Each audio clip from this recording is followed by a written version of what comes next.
Some of the research that I've been doing over the last few years now is trying to identify the psychological traits which predict improved performance and well-being in sport. So how can we identify personality characteristics and other traits that help some athletes cope better with pressure, regulate their emotions more effectively, and how that impacts on their ability to perform at the highest level, but also to kind of manage their well-being as well.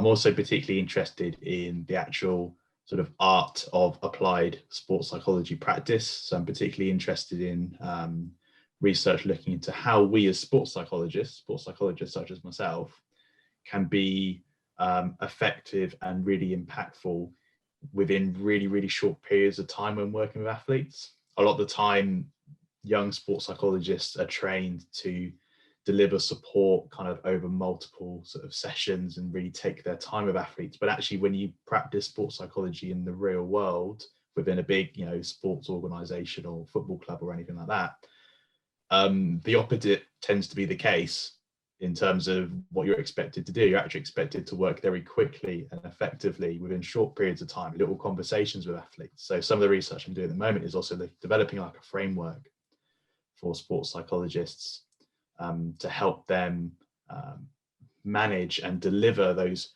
brief, impactful interventions within short periods of time with athletes.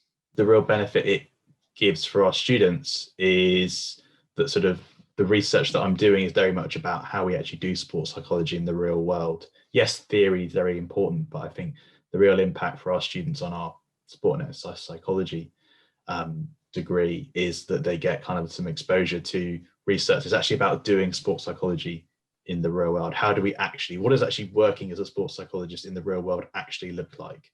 So they get some real kind of exposure so they can be better prepared leaving our degree to potentially go on and do further qualifications required to practice as a sport and exercise psychologist in the UK. What they really get is a real breadth of learning across modules delivered by multiple departments. So they get exposure to psychology modules that gives them a real fundamental grounding in psychology and being a psychologist first and foremost, but also experiential modules delivered by our colleagues in sports science and performance, and colleagues also in health and exercise science as well. So I think one of the real draws of that degree in particular is the real breadth of knowledge that our students get from it, alongside real world learning, actually applying what it is that they're learning in, say, their first and second year. By the time they get to their third year, we really do look at that, how do we actually apply that in the real world.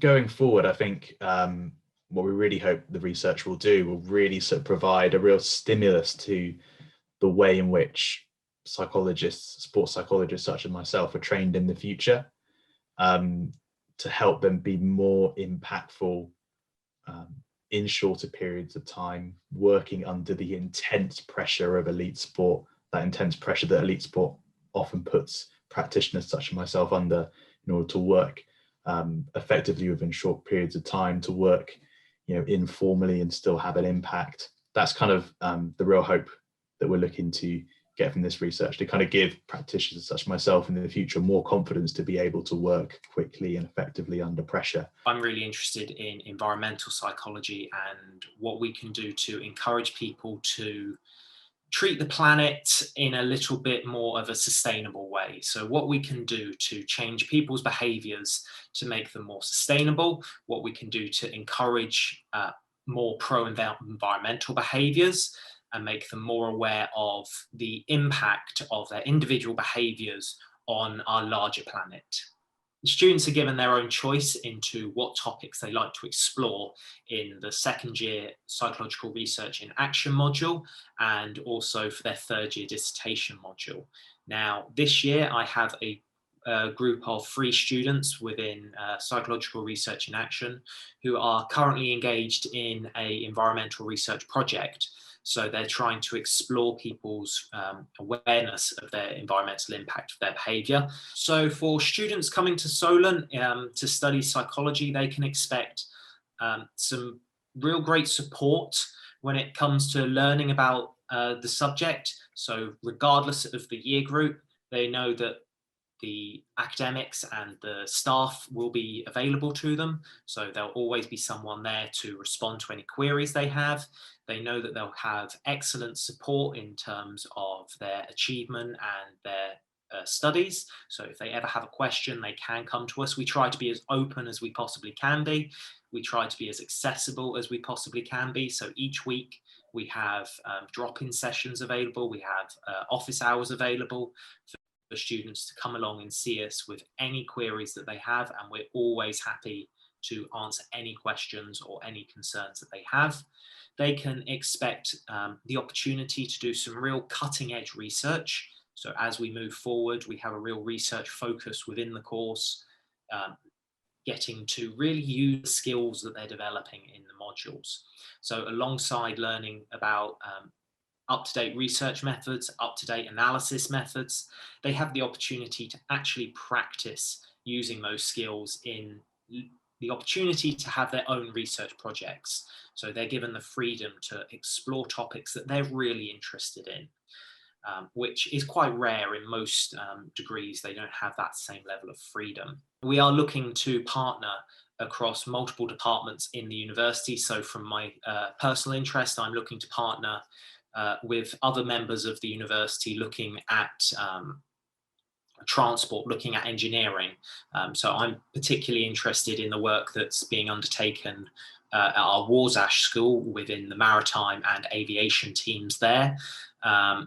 So looking forward to trying to get collaborations. We have collaborations with the nursing and health teams, and we have collaborations really across the university. So we have psychology students who leave to go into teaching. We have students that leave to go into healthcare. We have students that go on to work as psychologists. So don't feel that just by doing a psychology degree that you're pigeonholed into being forced to be a psychologist, okay? And even if you are really passionate about taking career forward as a psychologist, then obviously remember that psychology is a huge subject. Within the degree at Solent, we'll give you the skills that you need and the awareness that you need in order to pursue further study into psychology. So if you're interested in becoming a chartered psychologist, we'll give you the skills and the qualifications that you need to continue that.